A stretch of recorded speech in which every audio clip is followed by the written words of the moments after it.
some young people like the ideal of marriage. Yeah, because But the church, it's exciting. Yeah. and the church glamorizes it. Yeah. Yeah. And the church also sometimes, But and then I they don't can barely be in a relationship. listen. Sometimes they glamorize it because they make you feel less than when you're not. If you're not married, if you're a female and you're not married by 25, what's wrong with you, girl?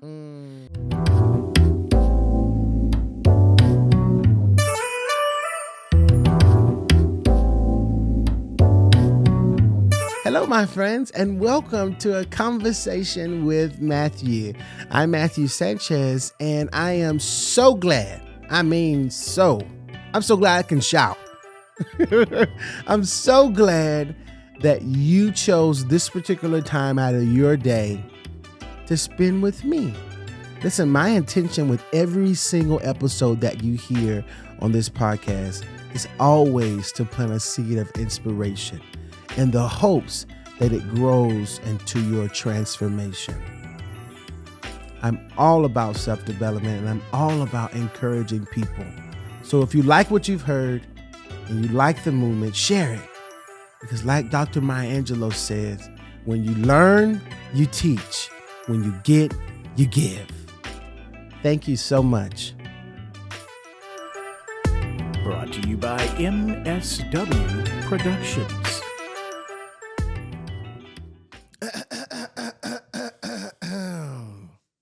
LA, first of all, so the people don't know this, but you were officially going to be one of the first persons on the podcast.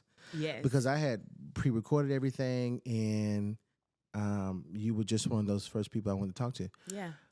But then I went to start editing it, and I was like, no, we don't even look black. We look kind of white. So I didn't want. I didn't want it, and it just didn't look right to me. The content was great, but it just didn't look right. So I said we have to do it again. Yeah. So welcome back, Listen, L.A. Rockmore. well, I love having conversations with you.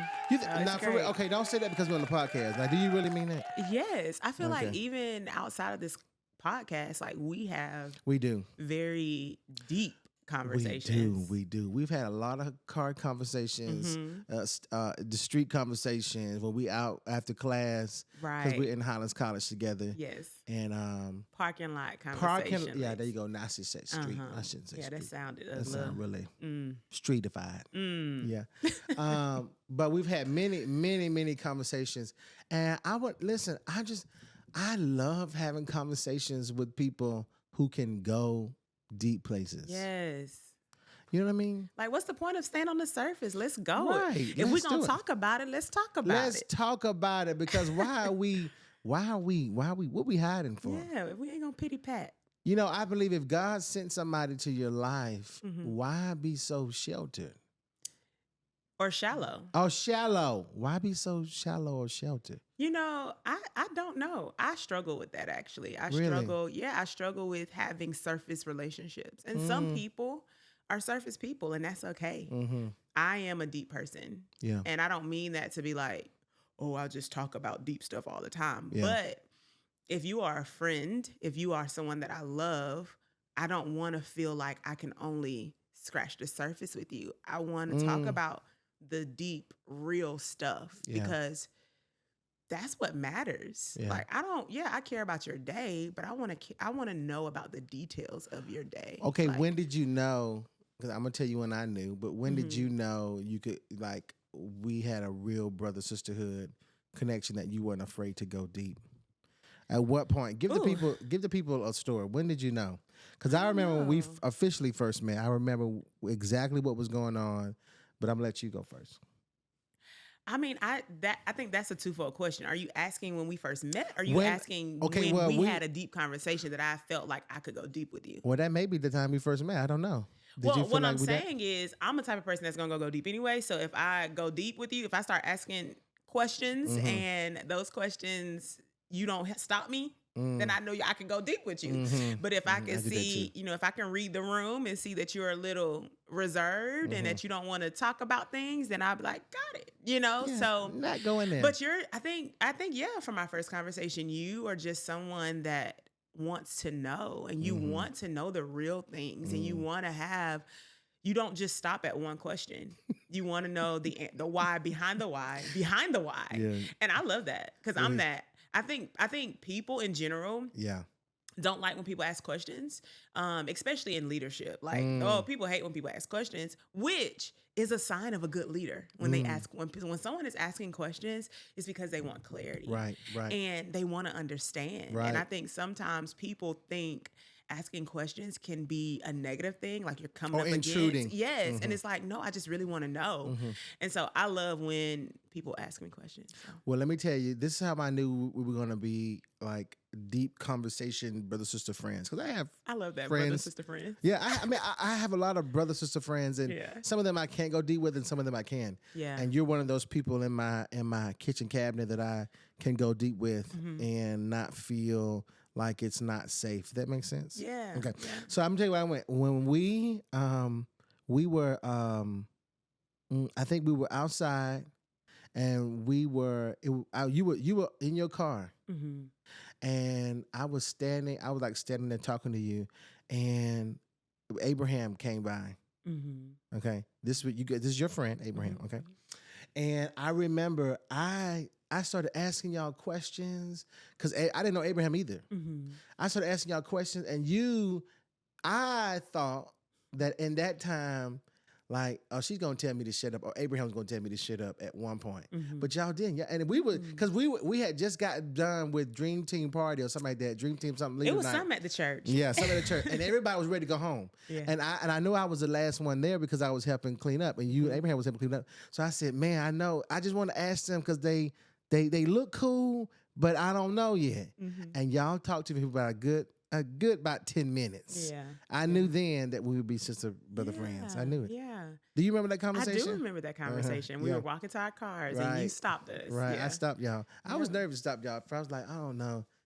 Well, as I know it looks like I'm extroverted, but sometimes I can be really, really shy. No, I get that. I tell people all the time, I'm an outgoing introvert. I don't get my energy from people. I love people. Yeah. I don't want to see people isolated. I don't want to see people by themselves. Yeah. So if I come in a room and you look down, I'm like, oh my God, what's up, girl? Yeah. Or what's up? How you doing? Yeah. You know what I mean? Like I'm going to try to bring people in.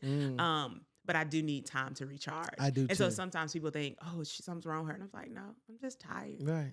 I need 5 minutes. And it ain't got nothing to do with you. At all. Right, because people do that. People assume that because we're very good at being extroverted, that when we're not, it's a problem with them or a problem going on in our lives. Yes. And that's not necessarily true. No. Yeah. But you know what, LA, what I love about you is that first of all, you can have deep conversations. Yeah. You're a great leader. I've seen you in the church and because sometimes you've had the privilege of leading an event that we have. You'll be in charge of it. And you're also a good friend too. Oh, thanks. I've seen how other people talk about you and how you interact with other people. Oh, thank you. That really means a lot to me. Well, it is so true.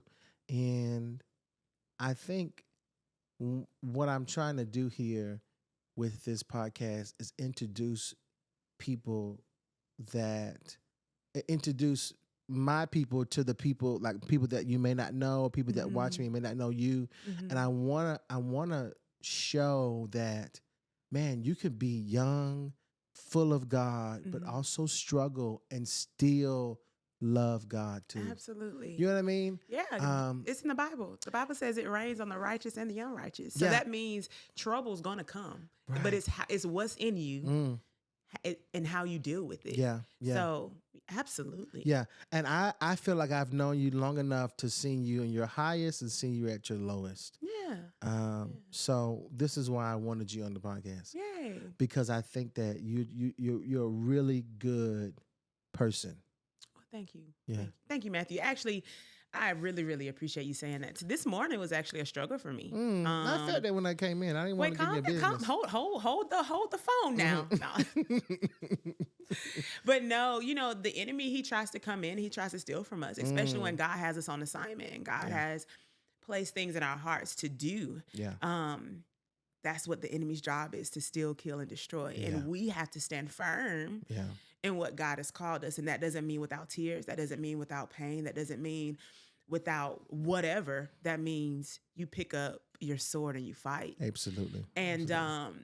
and so I'm thankful for you allowing me to be on here, like for real. Like I love what you're doing. So many of my friends don't even know that we're friends, and they tell me, they talk to me about you, Well, that's sweet. you know. And so what you're doing and how you're impacting this next generation and even the older generation, Yeah. you know, they're looking at you and looking how you're running your race. And so thank you for what you're doing. Well, thank you for being such a supportive friend, sister friend. Absolutely. Okay. All right, let's First get to question. it. Because I know a lot of young women are going to listen to this podcast, and Yeah. I want them to see themselves in you. Oh, okay. That's pressure, but I got it. It's not pressure because you got it. I mean, you're good at it. What does it feel like to be you right now? Yeah, so it can be a little heavy, and heavy is not a bad thing. Heavy can be a good thing. It's heavy can sometimes just mean that I understand the weight of what God is calling me to in this season. And so I think sometimes when people hear that word, they go negative all the time, and it's not necessarily negative. It's that I have a lot that I have to do, and it's okay because the Lord has equipped me to do it. I have the confidence, I have the strength to do it. Right. But that doesn't mean it's not heavy. Right. You know what I mean? Like when you working out, just because you can lift it don't mean it's not heavy. Right. But you need that weight to build your muscles. Or you won't be sore afterwards. Come on. And you didn't get a good workout. Right. If you don't feel it a little bit, it wasn't right. Come on, that's a word. You know? That's a word. That's a word. Okay, so what are you? Okay, I'm just imagining like somebody our age walking through something heavy. What is something you do that prevents it from keeping you in the heavy place? Yeah. And then how are you handling the fact that, all right, this is heavy? Like, what are you like? How are you mentally? How are you handling it? Absolutely. I think. So what do you do to keep so it won't be practically main things is so important? And I know this is going to be so cliche, but it's so important. You have to have a real relationship with Jesus. Yeah, for sure. Okay. Like a real one. Yeah. Like I'm crying and this sucks and I'm going to tell you it sucks. But you are a good father and I trust you. Yeah. So I'm going to do what you're asking me to do. Yeah. So I have a real relationship with the Lord. It ain't nothing about me, for real. Like I will lay in my bed and pitch a fit and cry. Yeah. And he's going to wipe my tears. Yeah. You know, he's going to listen to me. And he going to expect me to do what he's asking me to do. Right. You know what I mean? At the end of the day. At the end of the day, you're going to do. I'm going to do. What he said. What he's asking me to do. Yeah. Okay. We're not going to be Jonah. No. No. God, no. So that's the first thing. Like, have a real relationship with the Lord. Like, you should be able to run to him in your good times and your bad times. And it shouldn't be. They misunderstand that. Yeah. Like, that's what a real friend is. You go to your friend. I call my sister. Girl, let me tell you when it's good, and girl, let me tell you when it's bad. And so that's what the Lord is to us. We should be running to him in the good and the bad. So that's the first thing. The second thing is having, like I said, I go to my sister, but having a good community. Yeah. My sister is my very best friend. I have a lot of best friends because I just love having people. I have a tight circle, and I'm thankful for that. I had a lot of people in my circle at one point, and I think the Lord tightened it on purpose. And I think that's really important to know who your people are and to trust them. And those people need to be people that can celebrate you even when it's hard to celebrate because they're going through something. Right. So that's how you keep the chaos from the heaviness. Yes. It's the people in your life. Because you need people to pray for you. Yeah. You need people to, and you also need people to call you on your stuff. That's true. You know what I mean? Like we talk real. Like, don't do that. Fix your face. That's you true. know what I mean? You know, and that's so easy to say, but so hard to accept, especially for somebody like me. I mean, not that I don't mind criticism or people calling me on my stuff, but because in the past I've been scarred on how they have called me out. Absolutely. That in the future or in the present, whenever it happens, I always hesitate to accept it. That makes sense? Absolutely, because I've been there too. And this has been a journey of trust. And so I And my sister, she always talks about how I say yes to everything and I needed to learn the word no. Mm-hmm. And so I would just welcome people in, welcome everybody in, just everybody can be close to my heart. And I think something that's really important for younger people to know is not to close people off. I'm not saying to build up walls to shut people out, but you have to know, I think you should build levels, right? Because there's trust, there's levels to trust. And I think it's important, everyone gets a level of trust. Everyone gets the basic humanity of there's no reason why I need to think the worst of you. But then there are some things that are very, very close to your heart that will really affect your emotional, even sometimes your physical, Right. like environmental growth. Right. Spiritual growth almost. Right. And so you need to know who can be close to that point that How can do you speak know into that? your life. How do you know who those people are? Okay. Watch people's fruit. Watch, I was going through a hard time and I had a dinner and I was telling some friends at the table, I said, look at my life. And I have always prayed. I'm not a big evangelist. Like I don't believe in, not saying that is not good because it is. God calls us all to do different parts, different parts of the body. For sure. But I'm not a knock on your door type of person. Wait, I'm not door-to-door evangelism. Oh, I'm not going to be walking the streets and knocking on the door and talking about, do you know the Lord Jesus Christ? Like that's not me. Okay. But I strongly believe that there is something powerful when people can see the light of the Lord in your life. Through the ups and the downs, how he's been faithful to you and how you've been faithful to him, even when it's hard. And I think when you have someone in your life like that, that's a mark of character. And I have the privilege of having some just awesome women in my life that through the good and the bad, God is still good. And it's not just things that they say, it's things that they've lived. And that's what I need in my life. I can't speak for everybody else, but I need people that have walked through some stuff. Right. And it don't have to be a 10-year walk. Right. You can walk through something in the past year and and that's a mark of character to me. Right. How are you handling it? Right. You know what I mean? And so for me, that's how I see, that's how I decide. Right. And then also naturally, you know what I mean? Like the Lord, when you're praying and you're asking God to bring friends into your life and bring people into your life, mentors and things like that, sometimes it's a slow and sometimes it's quick. And you have to ask the Lord for discernment to know, okay, Lord, what are you saying here? What are you saying? That's why I said at the top, it's so important to have a relationship with Jesus. You should be asking him all of those things. It don't just stop with, Lord, make sure my car doesn't break down. Right. No, Lord, I want to walk with you in all of my life. Right. Who do I need to be in community with? Who do I need to slow down with? Who do I need to not be as close to in this season? That doesn't mean I'm not friendly. That doesn't mean I'm not available to talk. That doesn't mean that, but that means that who are you separating me from and who are you bringing me close to? Right. Because friendships sometimes can be seasonal and we have to be okay with that too. Right. As a person who travels a lot during the year, especially doing this podcast, I know you can only imagine how much service my car needs. And let me tell you, every time my car needs something, I take it right down to Veterans Parkway, Columbus, Georgia, at my friend Kevin at Innovative Automotive.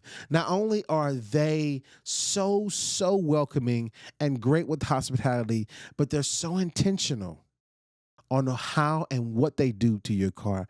I never feel like that there's something that needs to be done after they have seen or taken care of my car. So please, if there's anything that your car needs, they do it all, from air conditioning to tire changes to oil changes to a lot of things they do. You have to go to their website and see what they do.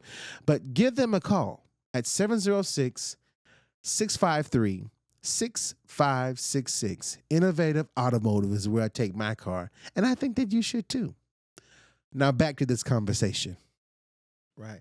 I think the biggest problem for people when they are looking for somebody to be their friend or to be their even their partner, somebody they're in a relationship with, the biggest problem is not that they trust them, but do I trust myself enough to know what to say, how to say it, how long do we need to test the waters before we really get close with each other? You know, there's somebody, absolutely. There's somebody in your life that you can throw things at and say, hey, what do you think about this? Yeah.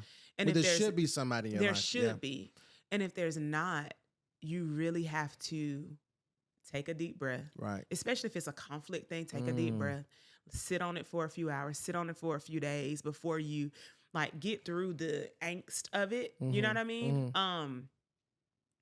But yeah, I'm really trying to, because I want this to matter to people, right? And I don't want to make it seem like everything's all sunshine and rainbows and the good people are just going to come in your life, because no, they won't. Yeah. Sometimes you have to make yourself available in a way that you may not normally. Right. And so, what do you mean by that? Make yourself available that you would. The Bible says if you want a friend, show yourself friendly. It says that in Psalms. Okay, come on, I love that.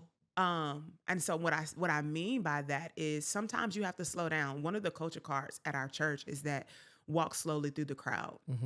And what that means is don't be in such a rush to move from one thing to the next that you can't see the people around you. Right, for sure. You see what I'm saying? For sure. And so what I'm saying is if you are a person that's an introvert and you don't like being in bigger crowds, or you don't like being in situations where you don't have a friend, it's okay for you to take 5 minutes and just walk slowly. Right. Allow someone to approach you. Right. You see what I'm saying? Right. A girl walked up to me yesterday and she was like, you were just moving so fast. I wanted to say hey, but I didn't feel like I could say hey because you were going so fast. And I was like, oh my God, I'm so sorry. You know what I mean? She wound up coming back around later, but I'm so sorry that I was so busy at what I was doing that you felt like you couldn't stop me to say hey. Yeah. You know what I mean? And for so, sure. But you know, busyness for some people is a protective mechanism too. Absolutely. So people stay busy because I'm the president. It's me. It's me. Yeah, they do that. They do that to keep themselves safe and to keep themselves protected because they don't want to feel and they don't want to. And I think sometimes I know, like, I kind of was taught that. You know what I mean? You have to do all these things so that you won't get in trouble. You know what I mean? So in high school, I played all the sports. Yeah. I did all the extracurricular activities because I'm trying to keep from being in trouble. I don't want idle time. Right. Okay, right. So it's dangerous mind. Right, you don't want idle time, and so I think it was Charlotte Gamble that said this in one sermon. She said, who's sometimes, a pastor, by the way. Yeah, Charlotte Gamble. She's a pastor, and she said sometimes the enemy steals from us in business, and business is not always bad. Sometimes he makes us busy with a lot of good things. Okay. To where we're being so impactful and we're making a difference here and making a difference there, but to where we don't have time to spend with the Lord. That makes sense. We don't have time to spend with community, to people to fill us back up from where we've poured out. You know what I mean? To where we cannot slow down and see the world around us. The enemy comes to steal, kill, and destroy. For sure. And so if busyness is the vehicle he's using to kill us, then that means he's going to kill us to where we don't have time to work out. We don't have time to eat good. Because how many times people say, I can't meal prep. I don't have time for it. Right. Oh, but you got time to go to McDonald's. Right. And you got time to talk on the phone for hours with a boy who probably don't mean you know well. You know what I mean? But what I'm saying is, one, we make time for what we want to make time for. Exactly. But two, if your life is so full that you can't make time for the basic things, then you may need to reevaluate what's important. Exactly. That's good. Yeah. That's really good. What do you say to young What do you say to young women who are all about the looks and all about whether or not he has like to be, I don't know, 6'1"? You know, they have these lists. What do you say to them? Well, I want to say, I'm going to just start preferences, that looks do matter. Okay. I'm not going to say looks don't matter because that would be a lie. Okay. We all have our preferences, but looks are not the only thing. Okay. Like, can this man pray for you? Yeah. Is this man stable mentally? Yeah. Is he going to cover and support? Like, does he have a work ethic? Is he going to support, create stability and security for you and y'all's family? And I'm not saying that there's not opportunity for partnership. It's however y'all choose to handle that when you get to that level. Right. But the like character matters so much more. And he can be fine, girl, but if he don't want to work, then you're gonna be stressed out.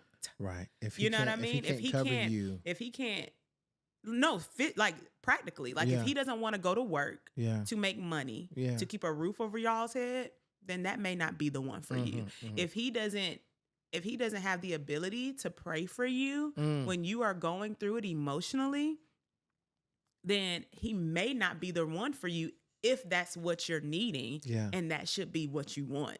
Yeah. You know what I mean? That should be something that is on your list if you have one. Well, okay, well let's do this then, because since we're talking about lists, first of all, how do you even know as a single woman when to start dating? How do you know when to start dating, to look for all those things? I don't think I could answer that as far as to say when to know when to start dating. Okay. I think you definitely need to be out of, high school. I mean, or over 15. Okay, that I did not expect that. Okay, so what you thought I was gonna say? I thought you were gonna say you need to like at least have your stuff together, or at least like know the Lord or whatever. No, I believe in building. Okay. I believe in people working together. Mm-hmm. And so I'm not saying you need to have all your crap together, because he may not have all his crap together. Mm-hmm. And so there may be opportunity for you guys to come together and partner together and build something together. Yeah. That's okay. Yeah. But if you're in a season in life where you're a little older and you already have some things established, I do think it's okay for you to kind of look at what this person has to offer. You know what I mean? And then you need to be prayerful. Does he need to make 6 figures if you make 6 figures? Does that matter to you? If that man can pray for you and that man can cover you and that man can make sure that other things are taken care of. Y'all can make 6 figures together. Right. Mm-hmm. You hear me? Mm-hmm. So you got to think about other stuff than just the physical. Like, what do you need in your life for your life to be comfortable? But the problem is they don't know. A lot of women don't know what they need. A lot of young women don't know. Well, if you don't know what you need, then you're not ready to date. Yeah. Well, what if I think I'm ready? What if you think you're ready? Then you're probably going to be dating and messing around on people. You know what I mean? Like, there's a lot of times people start dating people just because they're lonely, and that's not the reason. Like, there's a lot of good people out there that have been hurt and broken down so much in relationships because the wrong people, they got with the wrong person, and that person tore them down to where now they're bringing so much baggage into the next relationship that this person has to deal with that they didn't have anything to do with because someone didn't understand the value of the person that was in front of them. And let's not do that. Let's not continue that cycle. Don't continue to mess with people when you know you're not ready. If you're not ready, if you don't, and you know you're dating someone or you're interested in someone of high caliber, and you know that person when you are encountering that person. Let's not play boo-boo the fool. People know, you know what I mean? Sometimes people want us to just spell it out. Sometimes you don't need to spell it out because you can feel it. You can feel when you are with someone and it's different. And you know you're not ready. You know that your heart is not right. You know you still want to play around a little bit. Leave that person alone. Please. Male and female. Please. Because it's not just the men out here. Oh, for sure. It's the women out here too. Please leave them alone. Because what you're doing is you're causing them to be damaged and you're causing them to walk through pain that they don't need to walk through. And now they have to heal and go through this cycle. Plus on top of the other pain they got going on. Come on, because we all got stuff. Yeah. Yeah, we all got stuff. I think people trauma date like they because we have we got the same past, and you've been through a lot, I've been through a lot, and we kind of got like similar things that we're dealing with. Then we assume that is a connection or that is a bond that should be in a relationship because we got the same past. But that's not necessarily true. That's not true. And I think also on the opposite side of that, I think people are very much so attracted to someone that is totally opposite them. When they've gone through a lot, they're like, well, let me get with. And you know good and well that you ain't healed enough from the stuff that you used to do. Right. So what you about to do is mess up young man. Yeah. You know what I mean? And so I think it's just important to, you want to know when to date, be prayerful. Yeah. Like that's going to be my answer. You need to pray. Yeah. You need to ask the Lord, is it time now? Because he will answer you. What does that sound like when he answers you? So we all have a conscience. And I believe that the Lord speaks to us through our conscience, right? So if you are in his word, if you are praying, if you are filling yourself with things that are right, you will know it in your heart. You will know it in your spirit, because what are we made of? Spirit, body, and mind, right? Yeah. We're made of a soul, right? Right. So if that is what we're made of, then I know if I'm driving, like on the smallest level, practical, Yeah. you know what I mean? If I'm driving and something is going on, and I'll be like, I don't need to go this way. It's just something in me that says, Yeah. I don't need to go this Come on, way. 'cause we all have that feeling. Yes. That is what you need to listen to. Because that is the Holy Spirit whispering to you saying, nope, not yet. Not yet. And that doesn't mean not that person. That doesn't mean not at all. It just means not yet. Yeah. And it's okay, because there's such safety in the not yet. Yeah. Because that means that he's still doing some preparing in you and them. Right. And what happens when you deal with someone in the not yet, you hurt them. That's really good. Let's just sit there for a minute. What happens when you deal with people who you know are not yet, and you deal with them anyway, you doing more damage than you do Yeah, you're hurting them. You're hurting them, and you're hurting yourself. And then you will find yourself in a place of striving, to where you're striving to please them. You're striving to make the relationship work. Been there, done that. I can write a book. Let me tell you. But LA, they gonna say he got so much potential. He can do it. He go like he tries. He do that. No, absolutely. And I'm sure he's a great person. I'm sure that man loves the Lord. But that doesn't mean that is the season for you to be with him. That doesn't mean you are his wife. Yeah. Yeah. You know what I mean? There's so many people that's like, oh my God, he's so fine. Oh, I just want to be with him. Girl, that man may not be for you. Yeah. Yeah. You know what I mean? And so if you feel a hesitation or uneasiness in your spirit of, all these ones ain't equaling up to twos. This 1 + 1 is not equaling 2. Then you may need to pause for a second. And then I think we also need to mention that when you do find your person, man, you're gonna find some baggage in them. Oh, absolutely. You're gonna find something in them that needs healing. And I first of all, I think the Bible is really clear about why he created marriage and why marriage was so, because there are only certain things that you can grow in a marriage. Like you can do enough healing in yourself and your singlehood, but there are only certain things that only a marriage can bring out of you, right, that your wife or your spouse can grow, like can show you how to grow from. Absolutely. I've never been married, so I can't attest to that. But I hear a lot of married people say that. Yeah, me too. I hear a lot of people say like that is the most important relationship, because it becomes a mirror of yourself. They see the ugly side of you. They see the deeper side. They see the side that nobody else sees. You literally cannot go anywhere without that person. Right. Like, meaning you can physically go somewhere without them, but we know what you mean. But meaning, like, that's who you live with. Yeah. You know what I mean? Nobody knows you better than the people that live with you. Yeah. So, you can fake it with us, but they know the real. Yeah. So, yeah. Here's another thing I think is really good that we should talk about is some young people like the ideal of marriage. Yeah, because the church, it's exciting. Yeah. And the church glamorizes it. Yeah, yeah. And the church also sometimes, but they can barely be in a relationship. Listen.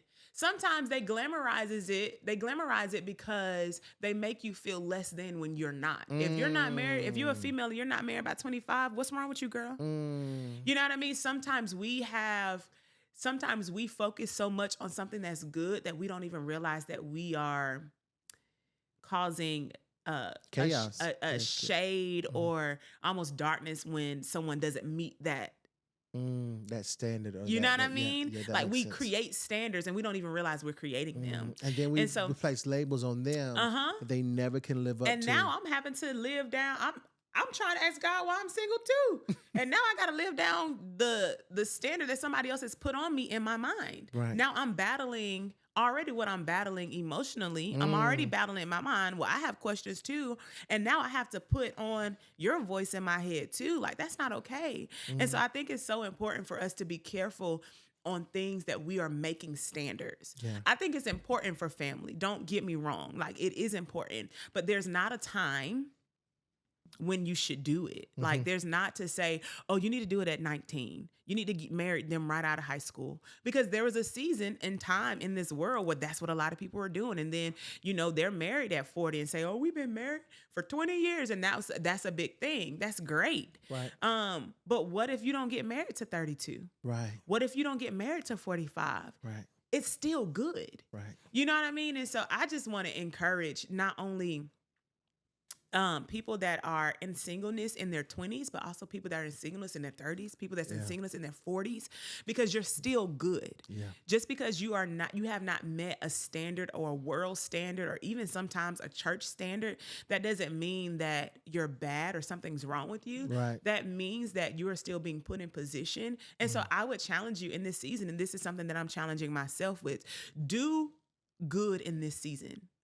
Set good roots in this season. Don't set that's good. in roots of bitterness and roots of why am I here, and in sadness. Have fun. That's travel if good. you can afford to do that. Be with your friends if you have friends in the same season of life. I know, because sometimes it's hard. I know in my 30s it's hard to have single friends in 30s. Like, I just don't have a lot of them. A lot of my friends wifed up. And so, Lord, I'm saying I'm ready. but no, seriously, a lot of my friends are wifed up. So friendship looks a little different. Right. And so it's okay, sis, to go by yourself. Right. And the Bible states that there's a time for this and a time for that. So just because it looks like you're being, nothing's moving or nothing's happening, doesn't mean that the time is never going to happen. Yeah. And I think that's the key. And I think so many times people just make you feel like you've missed the mark. Yeah. And you haven't. Yeah. You have not. I think just continue to be prayerful. Continue to live a life that is full of love, and love that doesn't have to necessarily come romantic in order for it to be full of love. Yeah. You know what I mean? Work on your relationships. Work on your relationships with your family. Work on your relationships with your friends. Like, work on conflict resolution with your friends. Yeah. You know what I mean? If you can't even, y'all can't argue and y'all can't come back to each other. Then how you gonna do that with a relationship? Yeah. And you know a marriage. what I mean? Yeah. There's Yeah. one of my friends, I was just telling him that it's a platonic male relationship. And I was just telling him, I thank you so much for being a friend that I can have conflict with and you still love me. Like, we've been through some stuff and had where I had to separate. I had to pray about that thing. It's like, Lord, do you still want me to be this person's friend? Because I ain't gonna be able to do it. Yeah. You know what I mean? And it's not because he was just causing me heartache. It's just his opinion was much different than mine. And I had to grow in allowing myself to receive an opinion that is different than mine. Yeah, for sure. And so many times we're in so much conflict when people don't agree with us. Yeah. It's okay. Yeah. Because God made us different. Right. We are different parts of the body for a reason. Right. Right. And so we have to learn how to communicate and love people, one, where they are, but also give people room to grow. Well, we have to learn to be a student. First thing, Yes. I'm such a student to anything that feeds me. Does that make sense? Yeah, absolutely. I'm such a student to my friends. Now you have to use discernment because not everybody is your teacher, but But you can learn from good and bad. That's true too. But I'm such a student of life in general. Yeah. And if I'm not being challenged, then I know there's something that I'm not owning up to. There's something that I'm being reluctant to. I'm just not growing.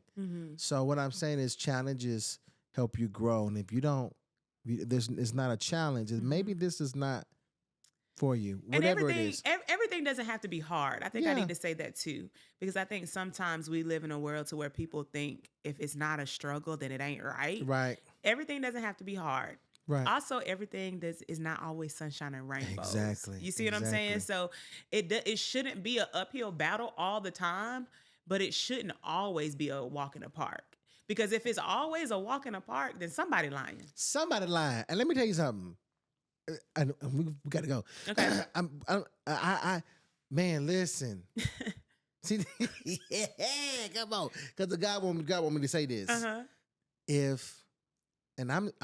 listen. I'm probably the only man that will say something like this. There's probably a couple other men. But if you let me, if we 3 months in, or we 2 weeks in, and I can sleep with you, man, that's a setup. Okay, here's what I'm saying. Please break it down. Break it down. Not me personally. I'm speaking in third person or whatever the past tense thing. Okay. Oh. Okay. What I'm saying is, if a man has access to you without even really knowing you, man, that's not gonna be good. So don't let it be so easy, is what I'm saying, for women and for men too. Right? It shouldn't be easy for me to even for y'all to be, I don't know. Well, I think I get what you're saying. I think there is something to chemistry, but I also think that there's something to holiness. Yeah. And I was talking to a young girl, she's 17, and I was talking to her about this. We were watching this show, and she was like, this girl don't love the Lord. Everybody keeps saying they love the Lord, but their dresses are too short. There's no way she loves the Lord. Right. And I was just asking because I was very intrigued by her thought process. And she was just judging someone on the outside. You don't know the work that the Lord is doing on the inside. And sometimes modesty doesn't come first.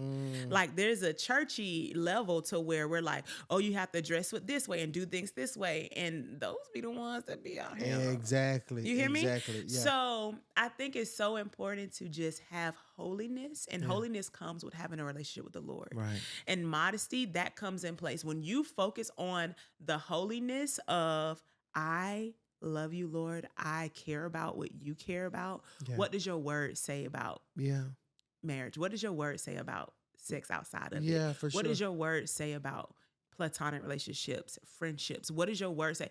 Like, as long as that's what you focus on, when you focus on that, all the other things fall in place. Okay, that makes sense. You see what I'm saying? Yeah, because it's a big problem. It shouldn't be, to me, in my very humble opinion, there shouldn't be these rules of 2 weeks, days, 3 weeks, 18 weeks. Mm-hmm. Listen, some people get married in a month. Yeah, that's true. That's true. Some people, you know what I mean? Some people get married in 6 years. Yeah, that's true. You know what I mean? And we all have our cross to bear. There's some people that struggle in that area. And so because you struggled in that area, there is no condemnation for those that are in Christ Jesus. So we don't condemn you.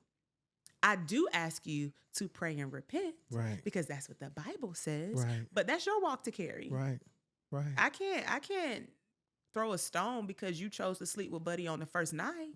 Well, Lord, but I pray. But the prayer is that either the Lord redeems the relationship to where they then walk in holiness. For sure. Come on, because he could do that. Or he separates you and you allow shame not to be attached to you. Yeah, because I got so many friends that the guy friends and girl that are friends, they just keep repeating the same cycle over and over. Yeah. They're getting the same guy expecting different results. You see what I'm saying? Yeah. Spiritually, the same guy. He don't go to church. He don't love the Lord. And I'm like, well, what is it? What is it about you? That reminds me of one of my friends, my good friends, when they got with their spouse, that person loved the Lord but didn't have a relationship with the Lord. And when they got married, they were like, hey, we're going to church. I'm going to church, actually.